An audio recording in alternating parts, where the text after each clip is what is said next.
So ayun guys, part 2 ng baha dito. Pumapasok na naman yung tubig. Sana hindi ganun kalala yung pangalawa, kasi napunduhan na yung dun sa likod ng bahay. Ay, sana tumila na ulan.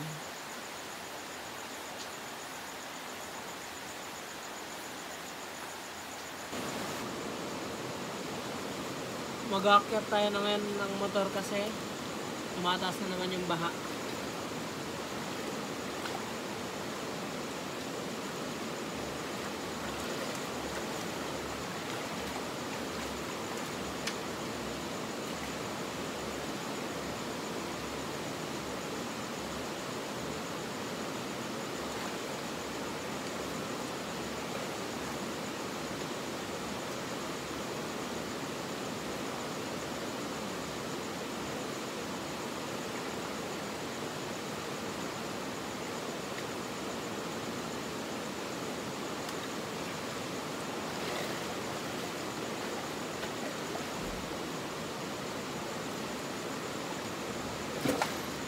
Madalang na eh. Nabigpig sa atin ng tak. Tatay pa yata, karasupos. Nabigpig sa atin na nung nataktakay sa Degalman.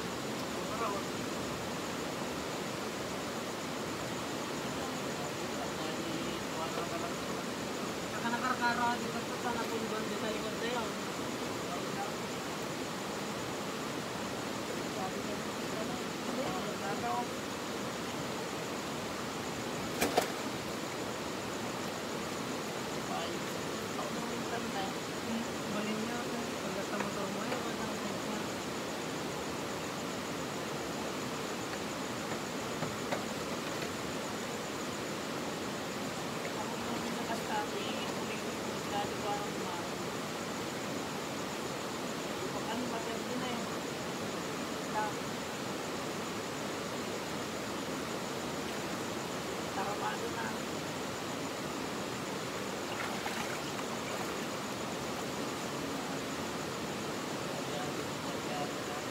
Dapat sumasal mga bagyo ka data. Kasanoma lang ah.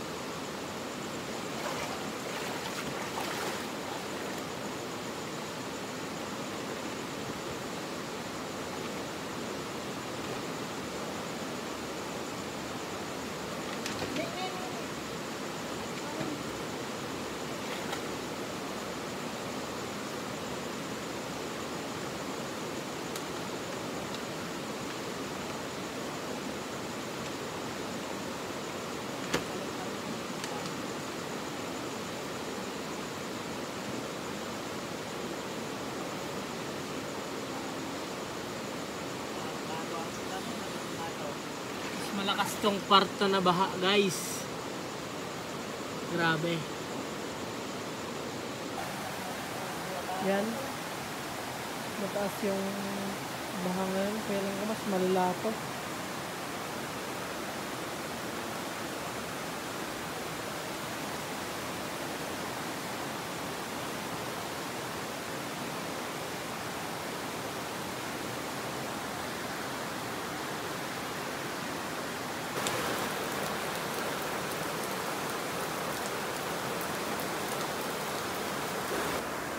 Yan na kayo tubig. Dito na lang itaas pa namin itong mga motor. Yan dito na itaas na yung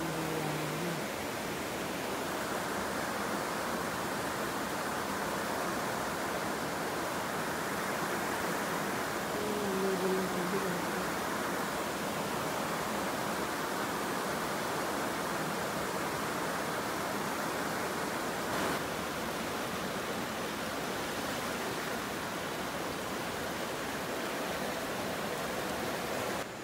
So, ayan. Medyo bumabang level ng tubig pero yung nasa gate mataas pa rin eh.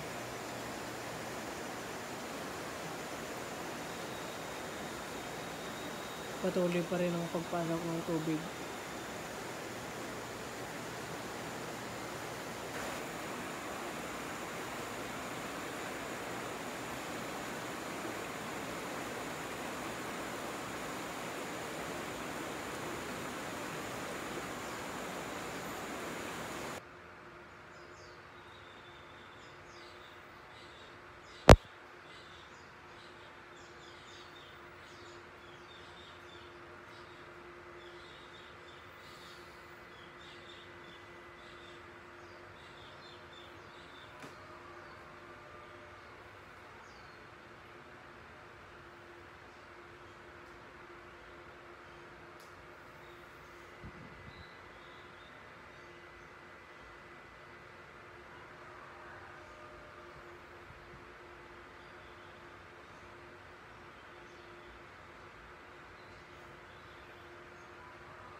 Good morning. Alas 9 ng umaga. Silibot ko kayo dun sa mga ginawa ni Bagyong Dante dito sa part 2 ng pagbaha niya.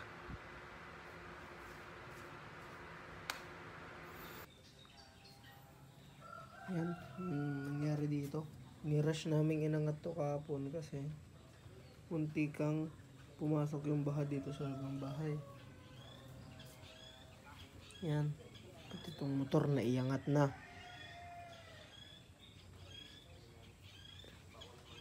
Ang kapal na naman ng putik.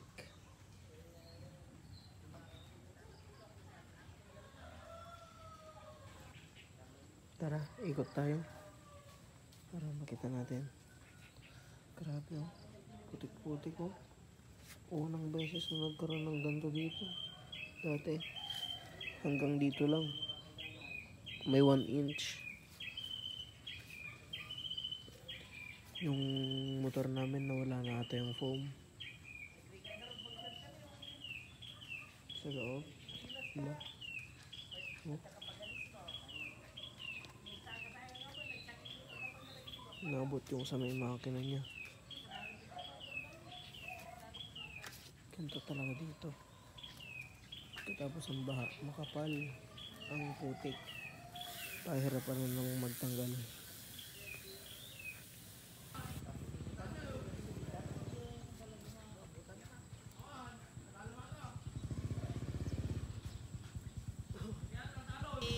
Meski bulan tenang atur cek tap ya buat tanung gamjay.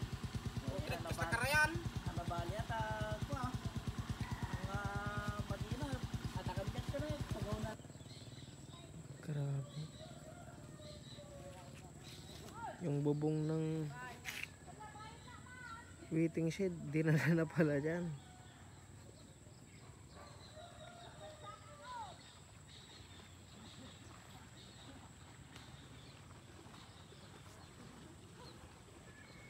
Linis man dyan likodan. Kawalan na.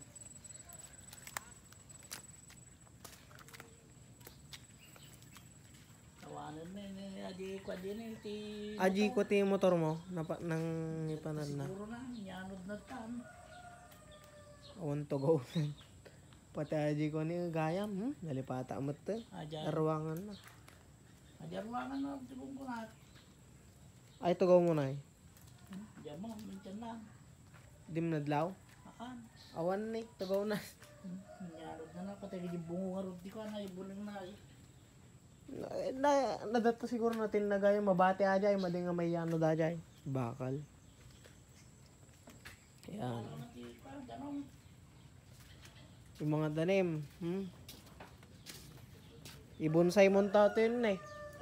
Atoy. Agitoy, kinalkali na. Hinukay na yung mga tanim mo. Grabe.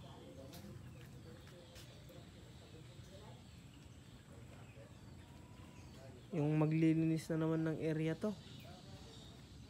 Natanggal na yung buong bakod doon, oh. Aji ne datay gid insangat na.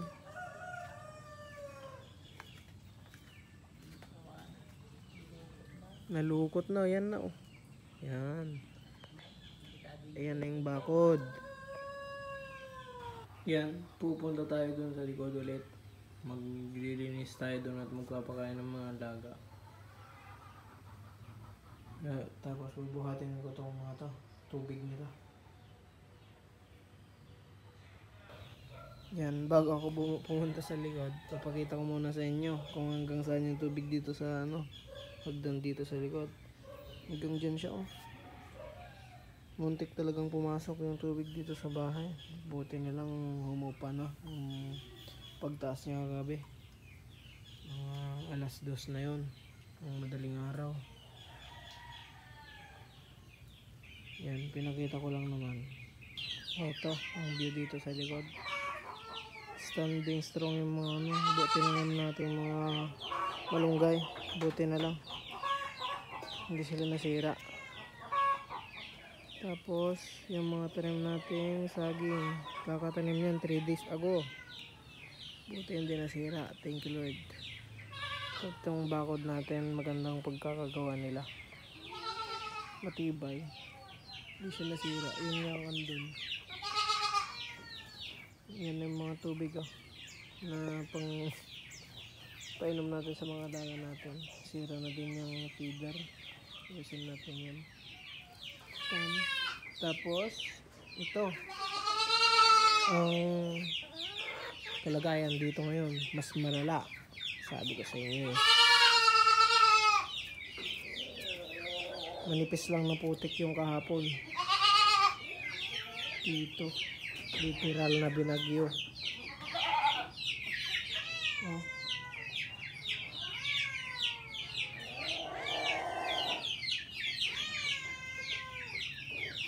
Yan, buti nagtas ulit ako kahapon kasi talagang hindi ako kampante. Yan. Turo ko kayo saglit bago ako maglinis.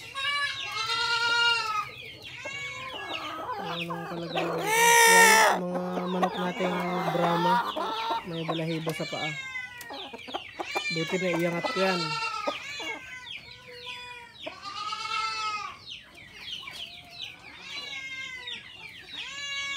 Sila ngayon dito. Yan.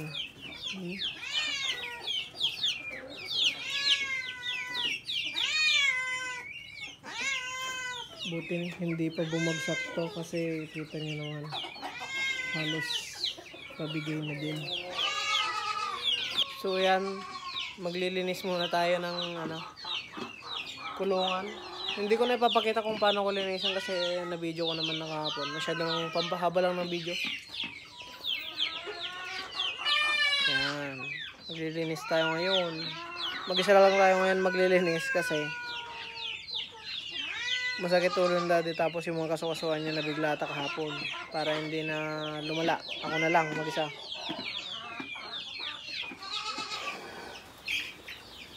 Yan, nalinis ko na. Medyo nakakapagod lang at mag-isa ko. Wala na yung mga putik. Yan na naman, pwede na magbaha. Joke lang. Joke lang. Pero hindi pa ako nakapagpakain. Ito pa rin yung mga drum. Uwi muna ako para ako naman yung kumain. Itubig pa rin pero medyo bumaba na.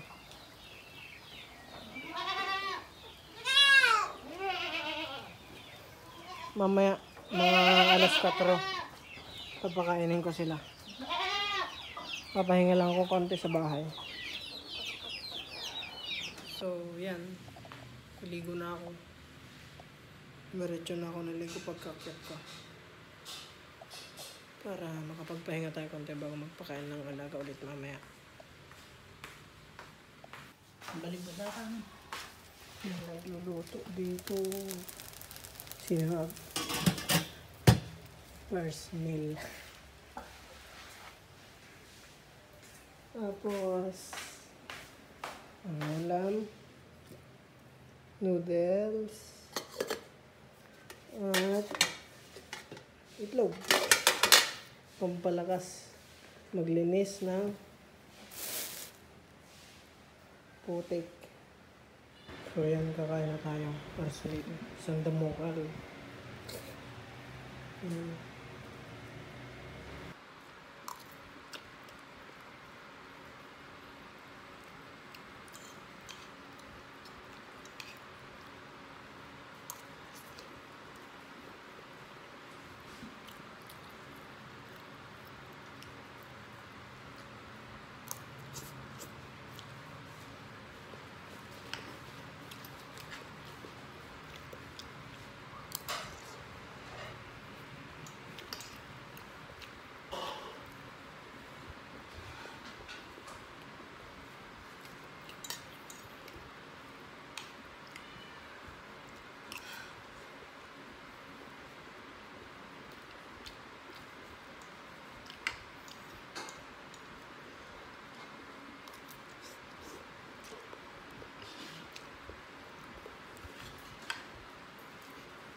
Yan, pupunta na naman sa likod. Alas 4 na. Kain na naman, trabaho na naman. Sabi yung putik yan, no? Ano naman doon yan? Kita niyo. Mga uod. Yan, pinagkakaguluhan nila, ano, sapal ng yug.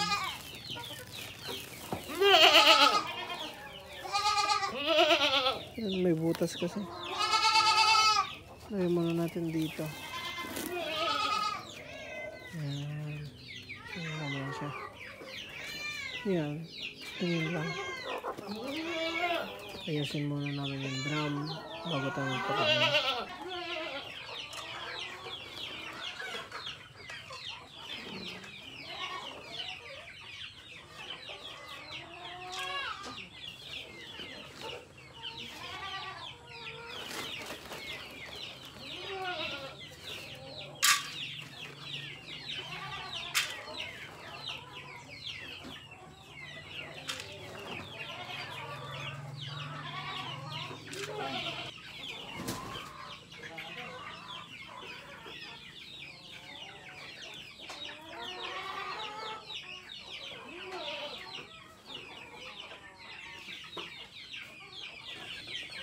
Tapos maglalagay na tayo ng tubig.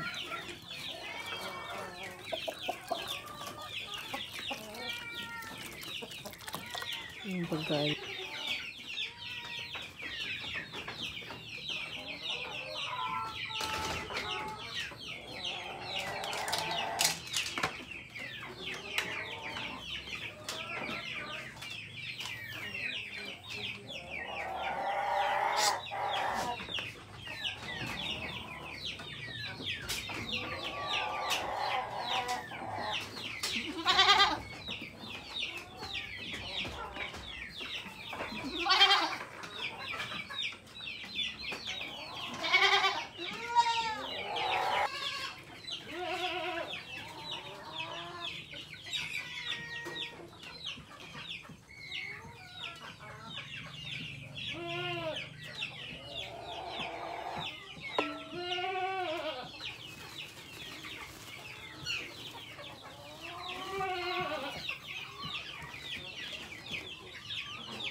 Tapos, darak ng mais ulit.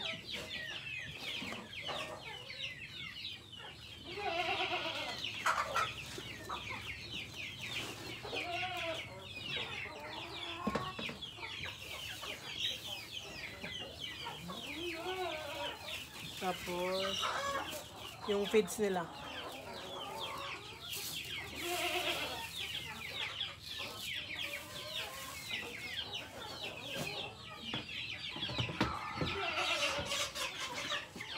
Haluin ko lang, tapos bibigay ko na to. Lalagyan ko pa to ng tubig. Ilalagyan ko ng sapal ng nyug kasi ano, magastos. Wala akong perang pambili. Backyard lang ako. Wala sa budget. Ayan. Tapos na kumain yung mga nasa loob. Nilagyan ko na rin ng bago. Tapos pakakainin ko tong mga nasa labas naman. Ayan. Ito ko sila sa labas pinapakain. By batch.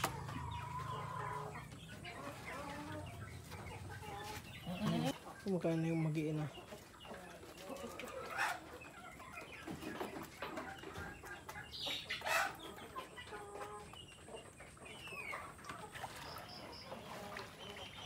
Tapos na magpakain, hindi ko na na-video. Nagado lamok. Subli tayo dyan gawin tayo.